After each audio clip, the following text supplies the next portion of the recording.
I'd like to share a few tips with you today regarding fishing to suspended fish. You know, on your favorite lake or your favorite part of the ocean, if you see fish working your surface, you can cast to them and generally hook up. Or you can drop your lure or bait down to the bottom and do reasonably well. But what about the fish that are in between the surface and the bottom, especially in water deeper than 30 feet?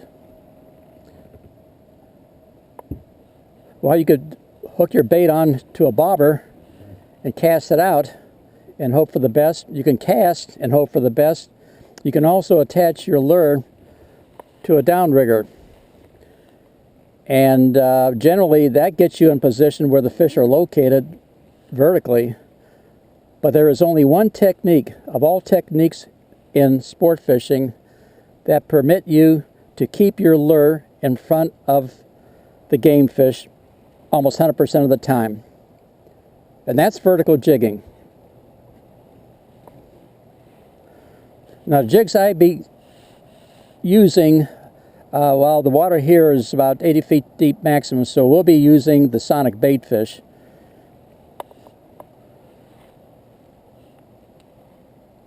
And if we were in deeper water, we would be using a candlefish, say in 150 feet, because a sonic bait fish only goes up to 3/4 of an ounce, whereas a candlefish goes way up 6, 8, 10 ounces.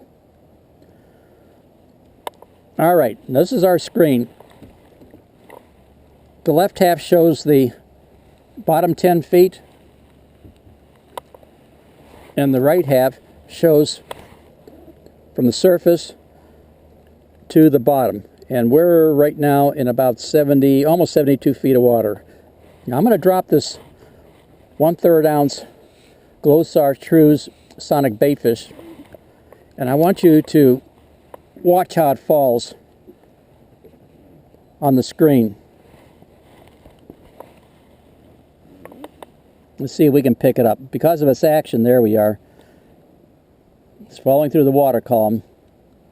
Now you can see a few fish marks down around 60 feet. So we're going to get that. Now if we happen to lose the tracking of that sonic baitfish, there it is right here. The line's going to stop. There it is. Stop, hit bottom. Now, if we lose tracking of that, there are several things to let us know where we are. Number one is your reel. Spinning reel, usually on one complete turn, it'll retrieve about 2 feet, maybe 2 to 2.5 feet maximum, but generally right around 2 feet. Now, if you were in deeper water, I would be using a level wind reel, and this level wind from one side to the other measures about 10 feet of line released. So if we were in, say, 50 feet of water, I just, with my candlefish, my bigger jig, I would just let the reel free spool 5 times, and that would put it right at 50 feet. So anyway, getting back to the spinning outfit, I've got it all the way down the bottom, and I'll retrieve until my rod tip hits the surface of the water, and then I'm going to crank, let's see, looks like these fish, this one fish mark is about 67, so I'm going to crank about 3 times, and that'll put me at 60 minus 70, 1, 2, about 66 feet. 1, 2, 3. And then we'll jig. Now, as I'm jigging, you'll notice I'm not really jerking it like that. You want to attract fish. You don't want to spook them. There are 3 very critical, there we are right there. That didn't take long.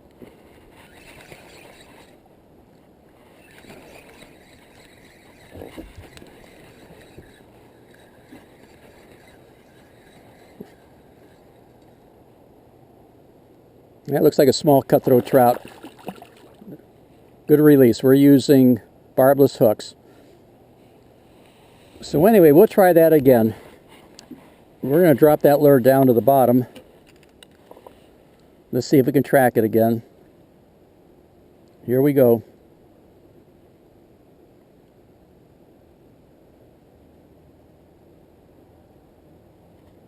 I've lost it again.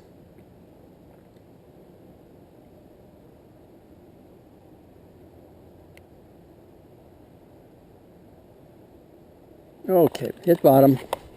We're going to do the same thing. It appears that the fish are right, basically if I put this lure right around 60 feet, I'm in some kind of strike zone there for fish. So let's reel down to the surface, and we're going to go 3 times again. Let's go with what we had before. 1, 2, 3. There are times when I'll just what we call dead stick the sonic bait fish, and that even includes the candlefish when I'm fishing much deeper water. Just because the surface of the water looks still, there's still a current down below, and most especially in the ocean. And what this does, even though you're dead sticking and holding the rod still, that lure is still turning in there. And it still mimics a shad or a smelt or a herring that's still living, but it's on the way to dying. And this is a real easy prey for game fish to catch and eat. And this is what they look for. They're looking for a real opportunity in where they don't have to expend too much energy in catching their meal. All right, now if you're unfamiliar with your spinning reel as far as what it can do, or with your bait caster as far as what it can do, Rapala has a lighted line counter, and you can just attach it to your rod, whether it's spinning or casting, and run the line through, and it'll tell you exactly where you are. So basically, if you can coordinate your lure onto the mark that you see on the screen and keep it just above your mark, I promise you, you're going to become a better angler. You're going to catch a lot more fish. You're going to be happy. Your family's going to be happy, and you'll be excited to get back on the water again. So practice some of the tips that I've shown you, and thanks for watching.